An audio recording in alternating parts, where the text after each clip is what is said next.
Hallo und herzlich willkommen zu meinem neuen Video, in dem ich euch nochmal über das Modmo Saigon E-Bike updaten möchte. Ja, dazu hat es bei mir schon einiges an Content gegeben, aber es hat sich auch wiederum einiges getan in der Zwischenzeit. Und da viele von euch mich gefragt haben, da doch nochmal was zusammenzufassen, will ich euch hiermit nochmal auf den neuesten Stand bringen. Los geht's! Zunächst einmal, meine Testfahrt ist noch fest eingeplant. Ich bin in regelmäßigem Kontakt mit dem Team.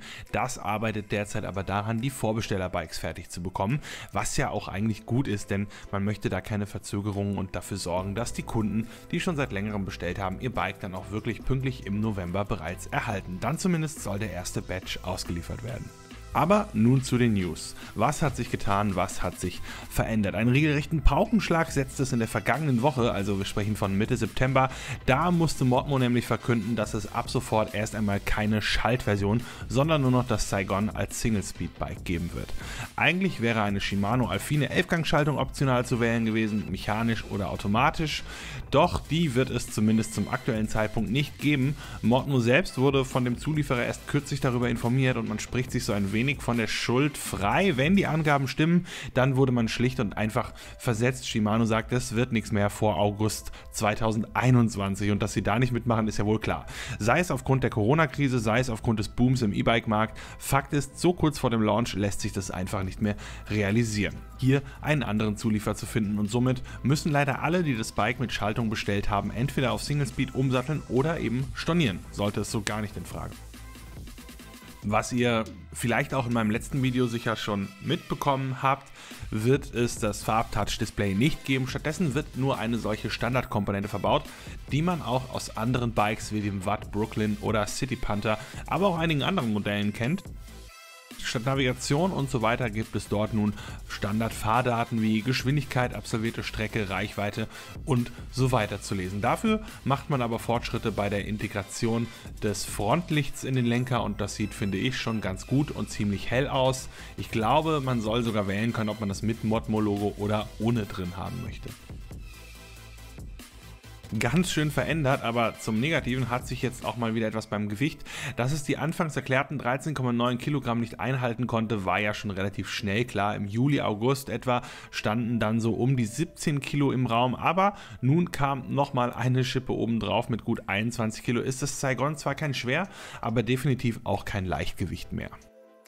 Seit September steht dann auch das fest, was viele schon befürchtet haben und was in meinem letzten Update auch schon so angeklungen ist.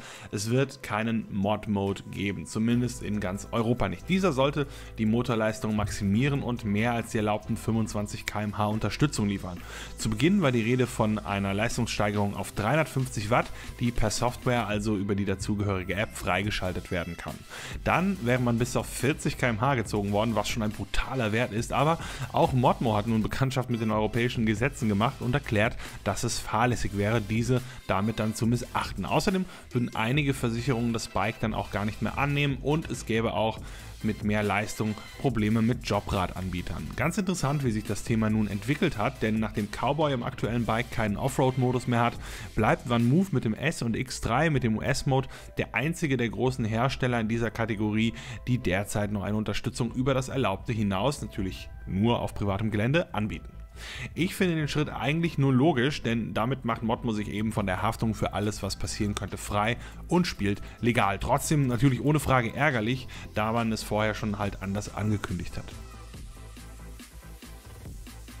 Offen bleibt derzeit auch noch, wie man die elektrolumineszierenden Blinker am Heck gestalten möchte. Sie waren eigentlich in Rot vorgesehen, unsichtbar, wenn sie aus sind und eben rot leuchtend, wenn sie dann blinken. Das änderte sich dann unter anderem auch wieder aufgrund von Regularien in Orange und immer sichtbar und damit waren viele Vorbesteller und Interessenten so gar nicht zufrieden und ich kann es verstehen. Ich denke aber auch, dass man da noch eine Lösung finden wird, die sowohl Sicherheit als auch Style berücksichtigen kann. Die Blinker in den Griffen sehen ja schon ganz gut aus und eigentlich sollen diese dann synchron mit den Blinkern hinten aufleuchten. Aber warten wir es mal ab, wie das am Ende aussehen wird. Immerhin, wenn ihr das nicht wollt, könnt ihr dieses Feature aber auch abbestellen, denn dann stellt sich diese Frage ja auch gar nicht mehr. Bezüglich der namensgebenden Mods, also der Anbauten, die sich über ein Klicksystem vorne und hinten ziemlich einfach und schnell anbringen und abnehmen lassen sollen, bleibt es ebenfalls spannend. Priorisiert von Modmo und daher auch wohl am ehesten zum Launch bereit, wird ein Gepäckträger am Heck und ein Korb in der Front sein. In der vergangenen Woche, also Mitte September, wurde darüber hinaus noch ein weiterer Ingenieur eingestellt, der sich mit der Entwicklung neuer Mods beschäftigen soll. Ich bin sehr gespannt, was da noch alles kommen könnte und hoffe natürlich, dass da auch viel kommt. Transportboxen, Taschen, Koffer, Kindersitze, da geht noch einiges, denke ich. Darüber hinaus scheint die Produktion weiterhin voll im Zeitplan zu sein.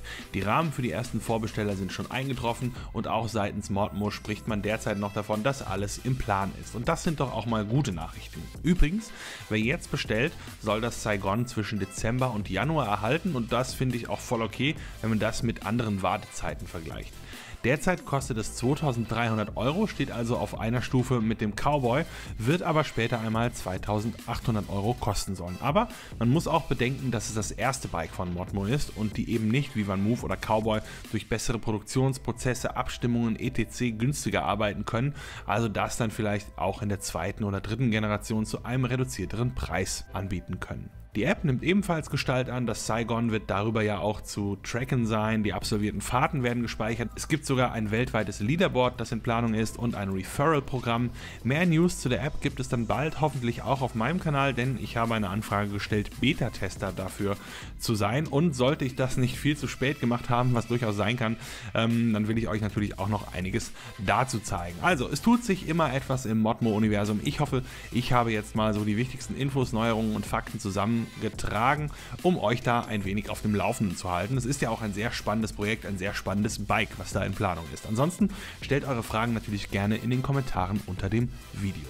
So viel also zum Modmo Saigon. Das Ding ist noch nicht mal draußen, lange angekündigt und schon sorgt es für so viel Gesprächsstoff. Lasst mich doch bitte mal eure Meinung in den Kommentaren wissen, denn ich weiß, dass die da schon ziemlich weit auseinandergehen. Ansonsten würde ich mich freuen, wenn ihr meinen Kanal abonniert, dann gehört ihr auch zu den Ersten, die das sehen werden, wenn ich das Ding dann hoffentlich bald auch mal Probe fahren werde und testen werde für ein Review. Also, ich hoffe, dieses Video hier hat euch gefallen, verabschiede mich und sage Tschüss und bis zum nächsten Mal.